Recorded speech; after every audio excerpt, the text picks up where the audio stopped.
Hello students, welcome to our video lecture classes.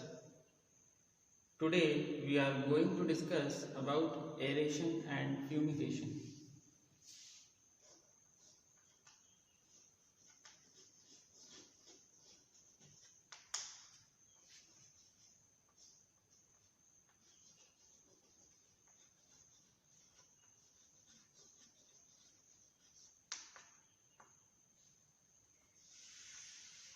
Aeration and fumigation. So why the need of aeration? Aeration की need क्यों है? सबसे पहली बात, क्योंकि हमने पढ़ा था मॉइस्चर माइग्रेशन इन ग्रेन बिन। जब हम स्टोरेज स्ट्रक्चर डिज़ाइन करते हैं तो हमने देखा था कि वहाँ पे जो टेम्परेचर चेंजेस होते हैं, रिलेटिव ह्यूमिडिटी चेंजेस होती है विथ रिस्पेक्ट टू सीज़न और बाय द वेट वेदर। तो वहाँ पे टेम्परेचर जब अंदर ग्रेन का चेंज होता है एज कंपेरिजन टू एटमॉस्फेयर, तो एयर का सर्कुलेशन होता है। जो सर्कुलेट एयर होती है वो अपने साथ मॉइस्चर को पिकअप कर लेती है और मॉइस्चर किसी एक जगह पे जाके एक्यूमुलेट हो जाता है स्टोरेज स्ट्रक्चर में। या तो ये टॉप पे एक्यूमुलेट हो जाता है या बॉटम पे एक्यूमुलेट हो जाता है। तो उसके कारण क्या होता है, हमारा जो ग्रेन है वो डिटीरियरेट होने लग जाता है, ग्रेन की क्वालिटी डिटीरियरेट होने लग जाती है, ग्रेन का सेल्फ लाइफ कम होने लग जाता है। तो इन सब से बचने के लिए हम क्या करते हैं, एक प्रॉपर एरेशन की ज़रूरत होती है हमारे स्टोरेज स्ट्रक्चर के अंदर। तो एक डायग्राम के थ्रू हम इसको समझते हैं।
तो ये हमारा स्टोरेज स्ट्रक्चर है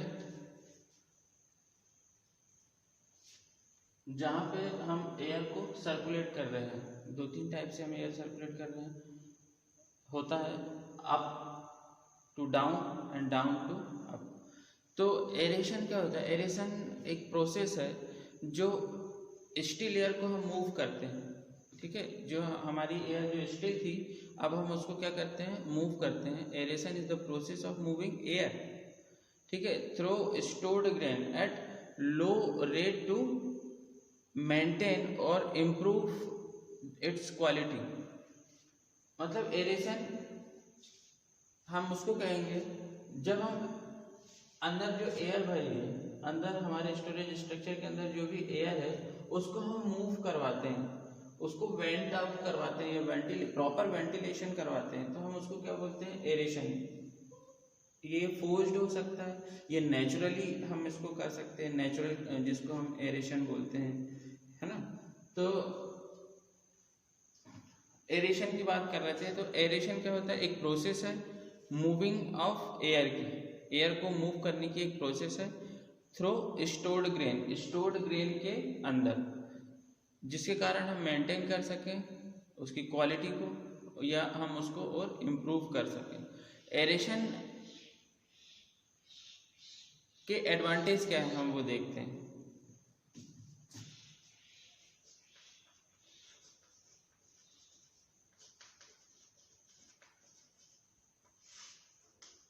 सबसे पहली बात तो एरेशन क्या करता है, ये ग्रेन को कूल रखने का काम करता है, ठीक है, और इंसेक्ट एक्टिविटी को स्लो डाउन कर देता है, ठीक है।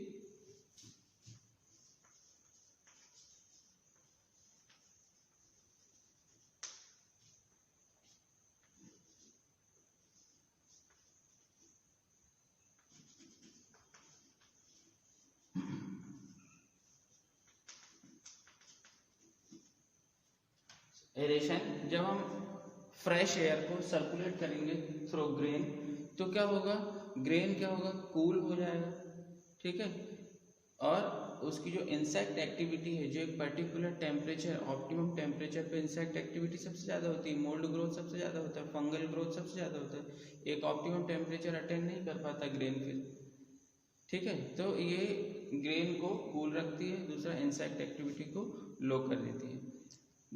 दूसरा इसका एडवांटेज क्या है, ये ग्रेन को एक तो कूल रखती है, जो एरेशन है, एरेशन जो है वो पेस्टिसाइड की इफेक्टिवनेस को बढ़ा देती है। ग्रेन को कूल तो रखती है, जो अगर ग्रेन कूल रहेगा तो क्या होगा, पेस्टिसाइड की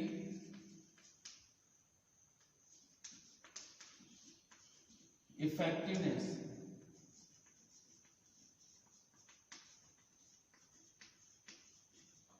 पेस्टिसाइड की जो इफेक्टिवनेस है उसको वो बढ़ा देगा यदि ग्रेन कूल है तो, ठीक है। मतलब हम एरेशन के साथ फ्यूमिगेशन भी करेंगे ना, एरेशन के साथ हम फ्यूमिगेशन जब हम आगे पढ़ेंगे तो देखेंगे कि हम कैसे एरेशन में, मतलब जो एयर जो सर्कुलेट करवाते हैं उसके साथ ही हम एक फ्यूमिगेशन कर देते हैं। मतलब जैसे मिथाइल ब्रोमाइड है या और भी दूसरे दूसरे जो इंसेक्टिसाइड है उसको हम एयर के साथ फ्लो करवाते हैं, उसको हम फ्यूमिगेशन कहते हैं। तो पेस्टिसाइड की इफेक्टिवनेस बढ़ जाती है, ठीक है। और क्या करता है एरेशन, ये जो एप्रिसिएट ड्राइंग फंक्शन है वो प्रोवाइड करता है।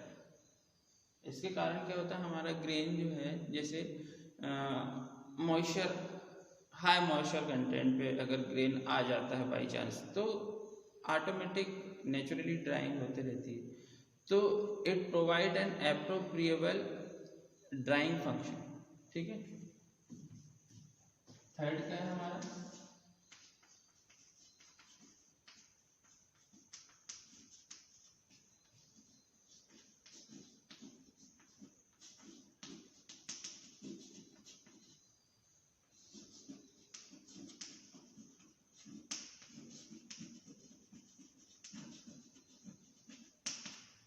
ये क्या प्रोवाइड कर सकता है हमें, it provide appropriate drawing function.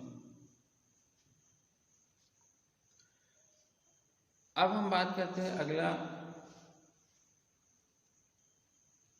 जो नेक्स्ट इसका एडवांटेज है एरेशन का, ये जो है एक तो अडर को प्रिवेंट करके रखता है, इट प्रिवेंट्स स्टोरेज अडर, मतलब उसमें ऑफ फ्लेवर या ऑफ स्मेल जो आती है वो नहीं आती है यदि हम प्रॉपर एरेशन करते रहेंगे तो, ठीक है। और क्या करता है, ये लॉन्गर पीरियड तक हम इसको स्टोर करके रख सकते हैं, है ना, विदाउट डेवलपमेंट ऑफ ऑब्जेक्शनेबल अडर। और जो ग्रेन है वो फ्रेशली स्मेल करता है, फ्रेश स्मेल करेगा ग्रेन।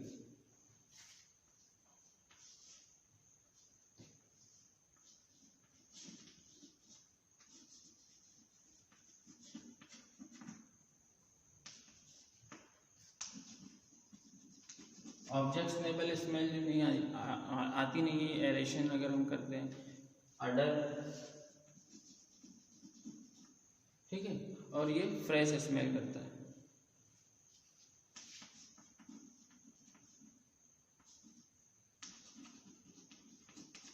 जो उसकी स्मेल आती है वो फ्रेश आती है, मतलब लगता है कि हाँ कहीं से, क्योंकि सबसे पहले तो जब कस्टमर उसको ग्रेन को उठाता है तो सबसे पहले तो वो स्मेल ही जो है वो सबसे पहले उसके तक पहुंचती है। तो यदि वो फ्रेशली स्मेल करेगा तो कस्टमर रिपेल नहीं होगा, ठीक है। उसके बाद हम बात करते हैं कि इट रिड्यूस मॉइस्चर एक्यूमुलेशन, जिसकी हमने पढ़ा था इसके पहले कि मॉइस्चर का एक्यूमुलेशन कैसे टॉप पे और बॉटम पे होता है स्टोरेज स्ट्रक्चर के अंदर। तो ये अगर हम प्रॉपर एरेशन करते हैं तो ये रिड्यूस करता है मॉइस्चर के एक्यूमुलेशन को, ठीक है। और क्या करता है, ये एक कंसिडरेबल चेंज एक टेम्परेचर में लाता है और रिलेटिव ह्यूमिडिटी में लाता है, जिसके कारण जो एरेशन है वो हमारा प्रॉपर वर्क करता है एरेशन, ठीक है। तो moisture condensation by changing in temperature and relative humidity can be reduce by aeration, ठीक है। मॉइस्चर का जो कंडेंसेशन होता है, जो एक्यूमुलेशन हम बोल रहे हैं, तो वो कंडेंसेशन को हम रिड्यूस कर सकते हैं एरेशन के द्वारा।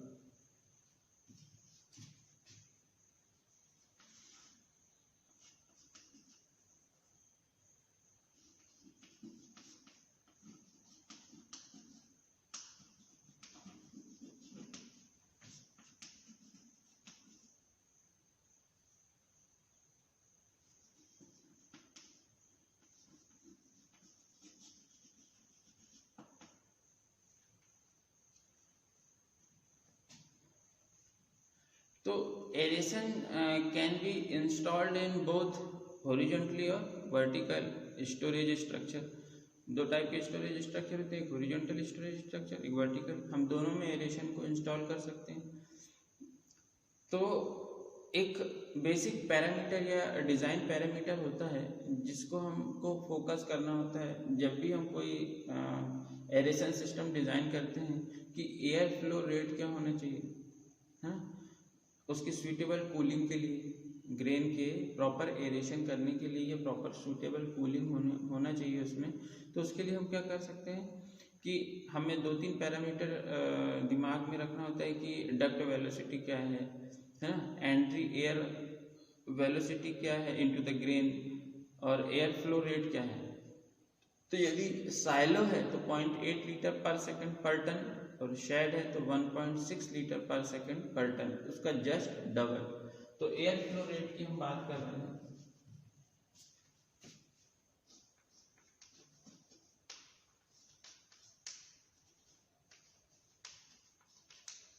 एयर फ्लो रेट साइलो है तो कितना 0.8, साइलो है तो 0.8 लीटर पर सेकंड पर टन, लीटर पर सेकंड पर टन।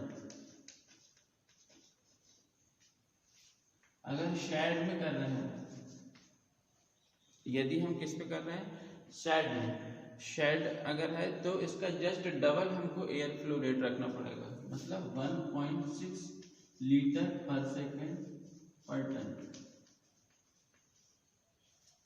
ये तो हो गया air flow rate.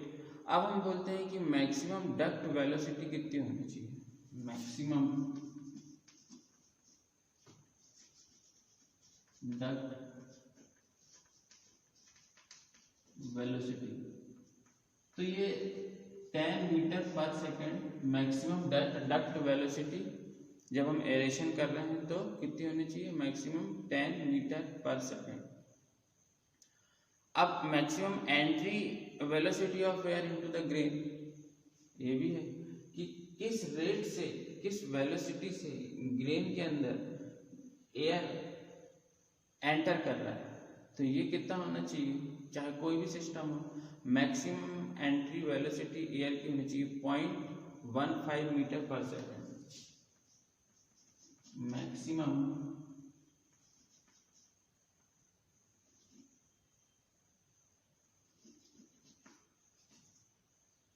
Entry, maximum air velocity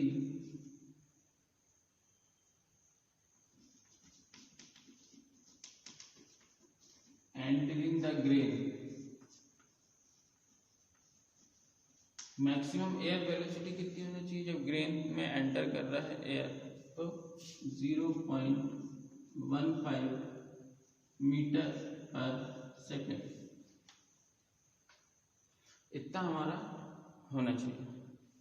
तो जो most common air flow rate है पैडी के लिए, यदि हम पैडी की बात करें, पैडी में अगर हम एरेशन कर रहे हैं तो ये होना चाहिए 0.07 से 0.28 metre cube per minute per ton. Paddy की अगर हम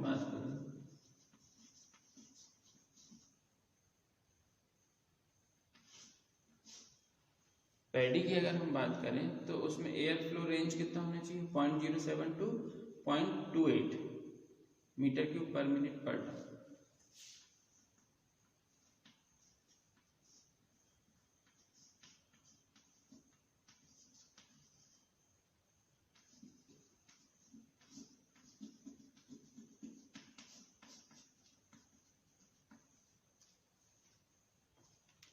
point 0.07 to 0.28 metre cube per minute per ton, ये most common air flow rate है।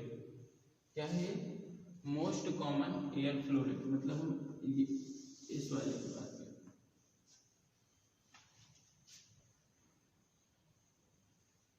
ये इन दोनों के बीच में लाई कर रहा है। ये कॉमन, हम पैडी में अगर इतना पैडी अगर हमारा स्टोर्ड प्रोडक्ट है तो हमारा एयर फ्लो रेट ये होगा। अगर इससे ज़्यादा एयर फ्लो रेट है, ठीक है, तो जो इससे ज़्यादा अगर हमको एयर फ्लो रेट कब नीड होता है, जो ड्राई पैडी होती है, ड्राई पैडी में हमको इससे ज़्यादा एयर फ्लो रेट की ज़रूरत होती है, या हमको ड्राई करना है किसी ग्रेन को, सॉरी ड्राई पैडी में नहीं, जब हमको पैडी को ड्राई करना है तो हमको इससे ज़्यादा एयर फ्लो रेट की ज़रूरत है, जो अभी मैंने बताया 0.07 टू 0.28, ठीक है। अब हम बात करते हैं कि जो डक्ट साइज है और फैन आउटपुट है या डक्ट सरफेस एरिया है, वो हम डिटरमाइन करके ही जो ये वाले पैरामीटर निकाल सकते हैं। जो हमारा डक्ट एरिया है, हमारा फैन का प्रेशर कितना है, हमारा फैन का आउटपुट कितना है ना, या डक्ट सरफेस एरिया कितना है, तो उसको कैलकुलेट करके हम इजीली निकाल सकते हैं कि हमारा एयर फ्लो रेट क्या है, मैक्सिमम एंट्री वेलोसिटी कितनी है। एयर कैन बी पुल्ड और pushed through the grain in storage. Air को हम या तो पुल कर सकते हैं या पुश कर सकते हैं। पुल या पुश मीन्स हम या तो सक्शन के द्वारा एयर को सर्कुलेट करवा सकते हैं पूरे हमारा स्टोरेज स्ट्रक्चर में, या फिर प्रेशर के द्वारा।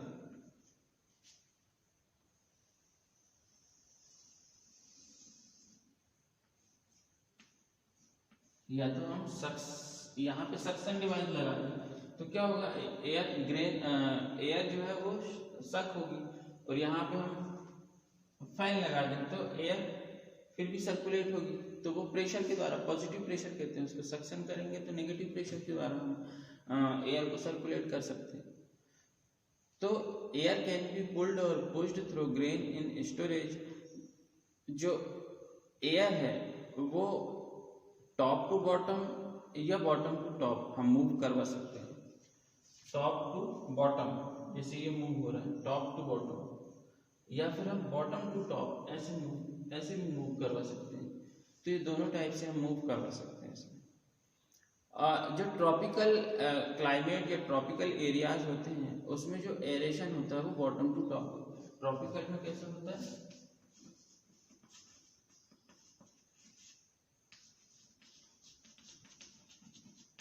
बॉटम टू टॉप, मतलब यहां से ऐसे मूव करते हैं, मतलब ऐसे इस direction, bottom to top tropical area.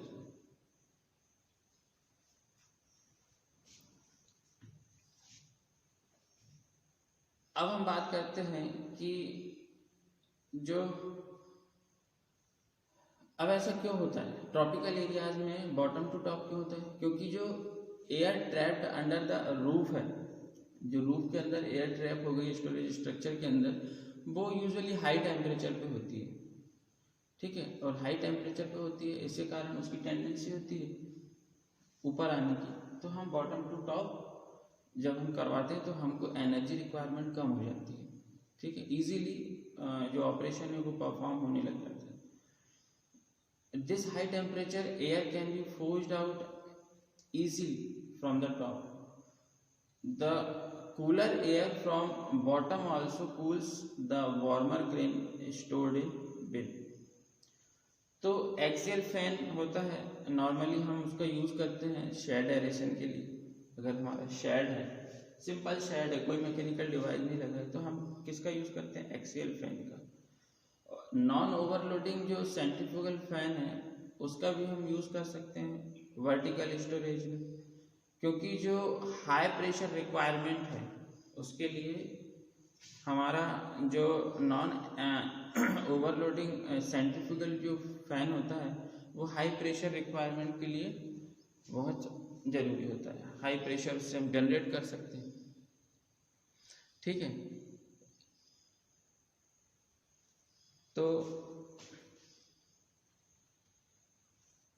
जो हमारा एरेशन सिस्टम का बेसिकली जो प्रिंसिपल पार्ट होता है वो क्या होता है?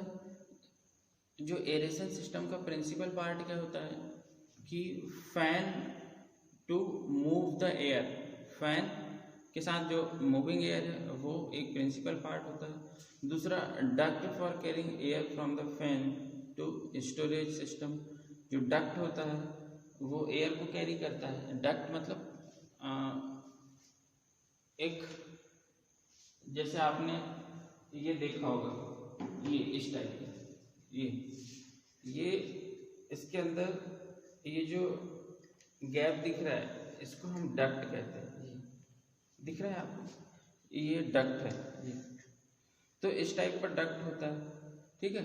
या फिर परफोरेटेड, जो हम परफोरेटेड बना देते हैं फ्लोर को, तो उस टाइप का भी, परफोरेटेड मीन्स होल होते हैं फ्लोर में जगह जगह, तो ऐसा बनाते हैं। तो जो एरेशन सिस्टम होता है साइलो में वो यूजुअली सेंट्रल वर्टिकल सिस्टम होता है, फ्लोर डक्ट होता है, या फिर परफोरेटेड फ्लोर होता है।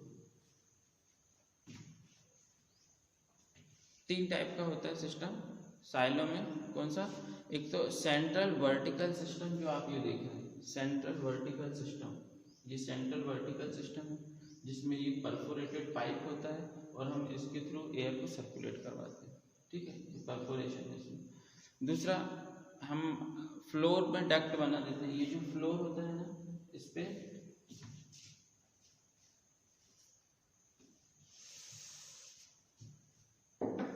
इसका जो फ्लोर है, जैसे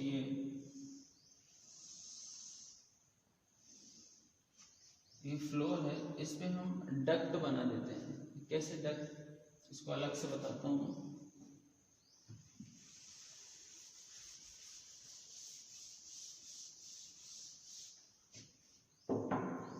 जैसे हमारा ये है,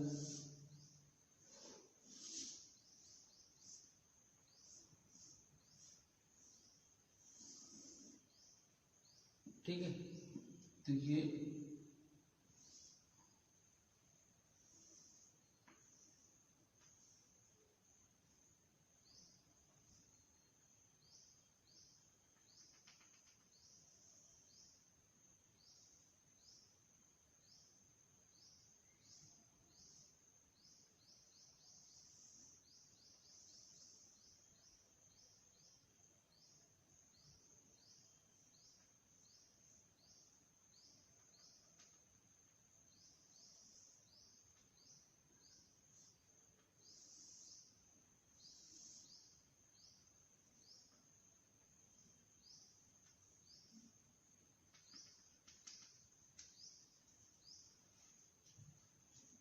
ये इसके अंदर डक्ट होता है, ये जो है ना हॉलो होता है, ये पूरा हॉलो होता है।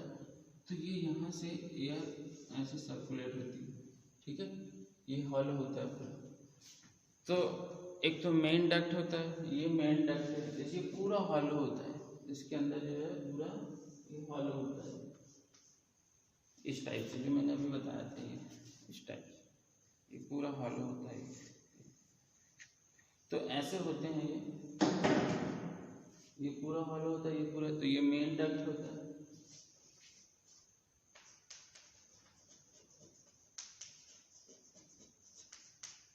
ये मेन डक्ट होता है।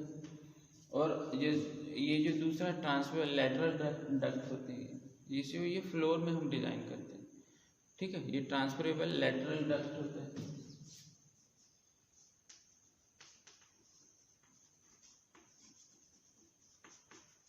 ये लैटरल डक्ट होता है, ठीक है। दूसरा होता है इंटर स्पेस ऑन फ्लोर, ठीक है। ये यहाँ पे इंटर स्पेस होता है। तो ये तो हो गया डक्ट। परफोरेटेड फ्लोर कैसे होता है, ये पूरा का पूरा है, जैसे हम ये फ्लोर देख रहे हैं,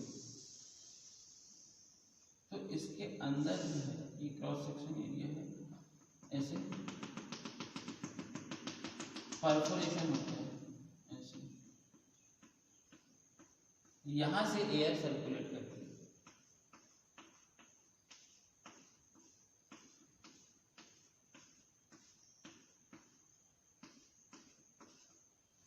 ये फ्लोर है, ये परफोरेशन।